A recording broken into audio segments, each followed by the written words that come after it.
Rehefa miara-batsika manaraka ny serasera-telo minitra ity indray, efa elaela ihany ako nisaika hiteny fa tratran'ny hoe izay mangina volamena dia nangina tokoa. Fa amin'izao fotoana izao angamba ny tsy fotoana fahanginana intsony.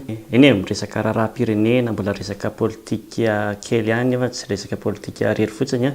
Efa nieritreritra ihany hoe avelao aloha anao, izay foana mantsy no teny rehefa mitady etsikera zany ianao hoe avelao aloha hiasa. Tsy afaka miteny zany ianao fa hoe avela aloha hiasa izy. Mandeha daholo amin'izay ny resaka zavatra tsy metimety rehetra, na ny hoe izay mitsikera dia mety voasambotra, na ny fanadiovana isan-karazany, na ny fampitahorana amin'ny resaka hoe hitory koa ny ady sy ny aroa, dia mbola tsy misy mahasamiteny. Miforotra daholo zany raha vao ohatra ka tratran'izany. Dia hoy hoe lao alongany tenenina ihany izay azo tenenina fa izay manginina eo ohatran'ny tsy ho volamena raha izao. Tenenina ihany izay azo tenenina mba tsy hananatsiny rehefa any arindrina any, satria ohatran'ny fery ihany io rehefa ohatra ka avelanao ionitra izy dia vomaika marary be zany rehefa avy eo. Rehefa vao manomboka zany ny fery, vao manomboka ny aretina dia efa tsaboina, dia efa jerena.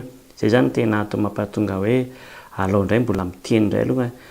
Ny mandreraka mantsy dia ilay nandrandraina hoe ho mpanohatra koa tsy hita hoe makaiza na makaiza. Angamba ny mbola faly, tena faly any ambadika any satria raha ny tokony ho izy zany tokony misy filohan'ny mpanohatra, statut na hoe filohan'ny mpanohatra, ary izay moa zany no resaka natao tamin'ireny débat reny hoe zany lany eo dia ianao no lasa filohan'ny mpanohatra. Nefa hatramin'izao efa herinandro maromaro, volana vitsivitsy izao mbola tsy heno ihany ny hevitry ny filohan'ny mpanohatra amin'ny zavatra miseho eto amin'ny firenena, fa angamba koa dia ozy izy hoe aleo eo aloha izy hiasa dia mety eo rehefa avy eo. Kanefa be da be ny zavatra tsy mety, ny délestage, ny insécurité mbola tsy milamina. Angamba tsy tao anatin'ny velorano hoe velorano anatin'ny 2 volana, velorano anatin'ny 2 volana dia manjary tsisy zavatra hanarahana an'ilay izy. Mandeha mizotra makany amin'ilay velorano ve isika sa zavatra hafa indray mivelovelezina amin'izao fotoana izao. Fisamborana sy valifatana ohatra ny hita voalohany amin'izao, fa tsy ilay velorano indray ny mahamaika. Fa ny sosokevitra ho an'ny olona zany dia hoe alao miteny foana ihany aza misy an'izany hoe avelao aloha hiasa zany fa teneno dia ny mialoha. Rehefa misy zavatra tsy mety teneno teny izao. Na raha ohatra zavatra anananao pirofo dia alao tenenina.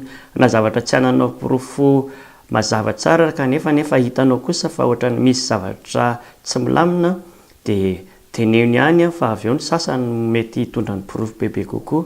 Ny pirofo mety tsy feno amin'ny voalohany fa rehefa mivoaka ny honono dia iny amin'izay no ahafahan'ny sasany izay mitondra pirofo amin'izay rehefa avy eo, fa tsy hoe vao manomboka misy mitarika honono dia tonga dia samborina, satria mety ny vitsy mikitra ny irery izy ny gasy. Fa anjaranao zany no mijery hoe inona ny azo tsoahana amin'ireny honono ireny. Fa raha ohatra ka iaina mitahotra eto isika dia ionitra io aretina io, ionitra io fery io ka tsy mety ho sitrana intsony.